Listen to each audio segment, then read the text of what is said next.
स्वागत है आप सभी का इंडिया न्यूज हरियाणा देख रहे हैं आप। मैं हूं आपके साथ पराग गुप्ता। सबसे पहले बात करेंगे बुलेटिन में बड़ी खबर की। शराब घोटाले पर सियासत गरमाई है।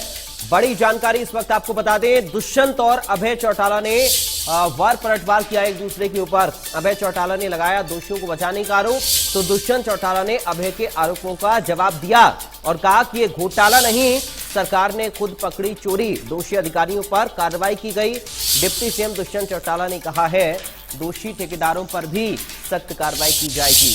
तो ये बड़ी जानकारी इस वक्त आपको बता रहे हैं। शराब घोटाले पर सियासत गरमा गई है। हरियाणा में दुष्यंत और अभय चौटाला के बीच में वार पलटवार हुआ है। अभय चौटाला ने जो रिएक्शन दिया उस पर पलटवार डिप्टी सीएम दुष्यंत चौटाला का सामने आया। अभय चौटाला ने दोषियों को बचाने का आरोप लगाया। दुष्यंत चौटाला ने अभय चौटाला के रिएक्शन पर पलटवार किया है। दोषी ठेकेदारों पर भी सख्त कार्रवाई की जाएगी, ये दुष्यंत चौटाला की ओर से कहा गया है।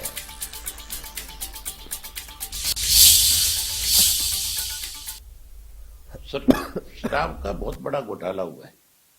ये पहली दफा नहीं हुआ है जब से ये नई सरकार बनी है, और खास करके जब वक्त था आपका लॉकडाउन का, कोरोना काल से शराब घोटाले हुए।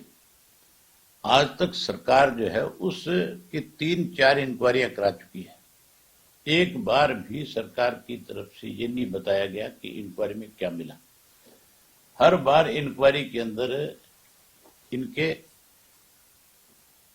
अधिकारी भी और मंत्री भी हर इंक्वायरी में लपेट में आए हुए हैं। कैसे अपने मंत्रियों को बचाया जाए, कैसे अपने अधिकारियों को बचाया जाए, इसलिए हर रिपोर्ट को ठंडे बस्ते में डालते हैं। सोनीपत के अंदर मैंने जो मेरा मंथली रिव्यू था उसको लेते हुए मेरे सामने आया कि 2 हमारे जो लाइसेंसीज थे एक L13 वाले, उनके वहां पर ओवर सप्लाई दर्शाई गई। और ओवर सप्लाई के अंदर ये पता चला कि जो वहां कोटा परमिटेड था उससे ज्यादा की सेल दिखाई।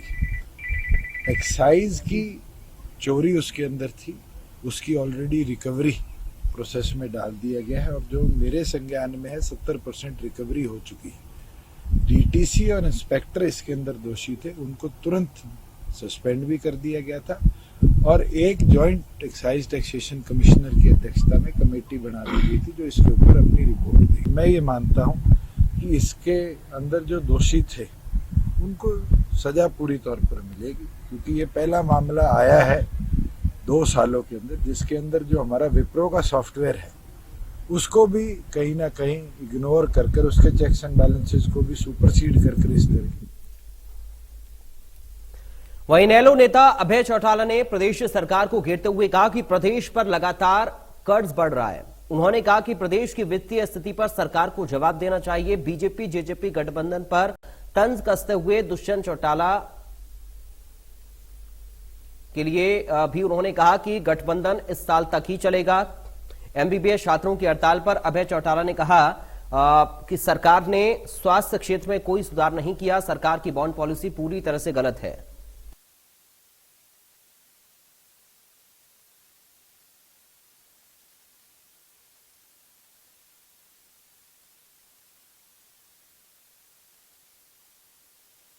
मुख्यमंत्री जी ये बताएं कि जो कर्ज लिया है इन्होंने 3 लाख करोड़ का, वो पैसा खर्च कहां किया है, उस पे श्वेत पत्र जारी करे, ना कि ये सफाई दे कि हमने कर्ज लेकर के विकास किया। विकास किया है तो वो पैसा कहां कहां खर्च किया, उस पैसे से क्या नई डेवलपमेंट हुई प्रदेश में, वो बताए मुख्यमंत्री। कुछ लोग जो है सारा दिन अखबारों में और आप देशों के सामने बयान देते हैं, बोले हमारा मिशन 2024 में दुष्यंत को मुख्यमंत्री बनाना है। साथ में कहते हैं कि हमने जो है गठबंधन में रह करके चुनाव लड़ना है। तो गठबंधन में रह करके चुनाव लड़ेंगे, पहली बात तो लोग इनका सफाया कर ही देंगे, कर भी दिया भी। अगर कोई गलती भी हो जाती है तो वो 10 सीट वाला मुख्यमंत्री कैसे बनेगा?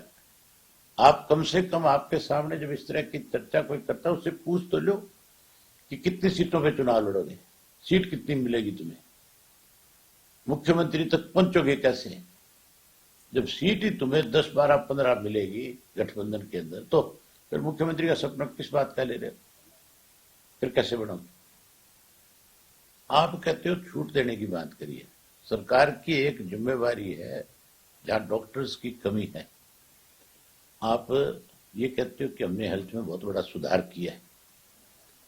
इस 3 साल के कार्यकाल में मुख्यमंत्री ने इस बात को बहुत बड़े स्तर पे आप लोगों के बीच में चर्चा करी कि हमने हेल्थ डिपार्टमेंट में बहुत सारा सुधार करने का काम किया। सुधार नहीं किया। आपके यहाँ जो पढ़ने वाले बच्चे हैं, आप उनको कहते हो कि आप बॉन्ड दो। मैं आपसे पूछना चाहता हूं, आपका सवाल है, क्या आपका कोई बहन और भाई हरियाणा के अंदर मेडिकल कॉलेज में जाकर के एडमिशन लेकर के बॉन्ड भर के अपनी पढ़ाई पूरी कर सकता है? क्या आप इतना पैसा वहन कर सकोगे? अगर आप नहीं कर सकते तो आम गरीब आदमी का जो बच्चा है वो कैसे करेगा? इसलिए सरकार की जिम्मेवारी बनती है कि इस तरह के जितने भी स्टूडेंट हैं उन सब के लिए बाकायदा तौर पे पॉलिसी हो कि उनकी सारी पढ़ाई का खर्चा जो है वो सरकार उठाएगी। वो खर्चा उठाने की बजाय आप उन पे थोप रहे हो, आप इतने दे दो। अरे बार्गेनिंग कर रहे हो, आप चीफ मिनिस्टर हो,